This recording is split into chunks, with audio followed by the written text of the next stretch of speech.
Welcome to this special deep dive. Yeah.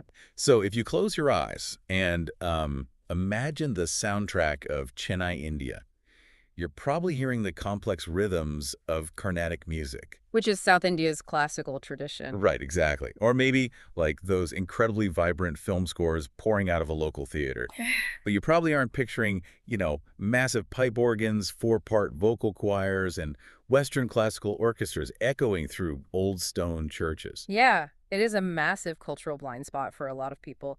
But through this new digital archiving project called Music Madras, we're getting a window into a deeply rooted, almost hidden musical legacy there. Right, because Western classical music isn't just a niche import there, is it? No, not at all. I mean, it has been woven into the fabric of the city for generations now. Okay, let's unpack this because I'm wondering, how does a South Indian coastal city become a hub for, like, Bach and Beethoven? Well, it really started with British colonial history, which is what brought these grand churches and acoustic spaces to the city in the first place. Right, the architecture. Exactly. But what happened next is the fascinating part. The local Tamil community didn't just passively host this music. They actually adopted it, mastered it, and made these churches their own community hubs. Wow, they really claimed it. They did. And the lineage of local conductors and musicians has kept this alive for, well, over a century. Okay, so Music Madras is stepping in to digitize this legacy.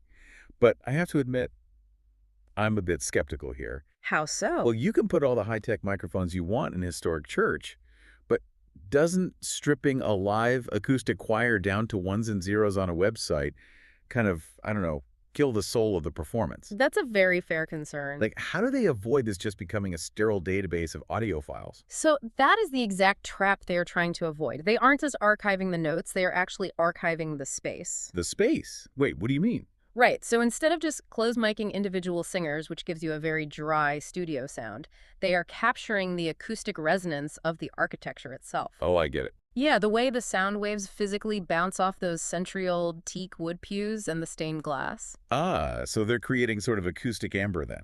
Acoustic amber, I like that. Like, they aren't just trapping the specific note being sung. They're trapping the air, the echo, and the exact physical environment it happened in. That's a great way to look at it, yeah. The visual and audio materials for Music Madras are deliberately elegant and unhurried because they really want to preserve the emotional weight of sitting in that room. Which is so crucial for classical music. It is. And this matters because, for Chennai, this archive is acting as an alternative historical record. Like an unofficial history. Exactly. I mean, some stories are written in municipal ledgers, right? But this community's history is documented through the visual turning of worn sheet music and the specific sound of local orchestras. Which raises a question about the end goal here. Is the point of all this just nostalgia? Like, are they just creating a high-fidelity museum so we can look backward and mourn a fading era? Not at all, actually. The creators are very explicit that Music Madras is a growing archive. Oh, so it's active. Very much so. It's built to inspire future generations.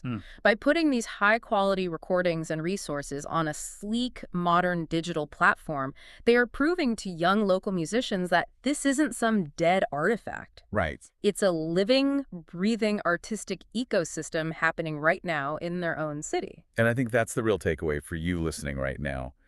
It completely changes how we look at our own backyards. It really does. It challenges us to recognize those unique, completely undocumented cultural footprints that are just quietly existing in our own communities. Yeah, those little artistic ecosystems that make a place exactly what it is. Right, even if it has absolutely nothing to do with what the city is, famous for on a postcard. Because every city has these hidden layers, the things that aren't necessarily written in the history books but are felt in the air and heard in the local venues.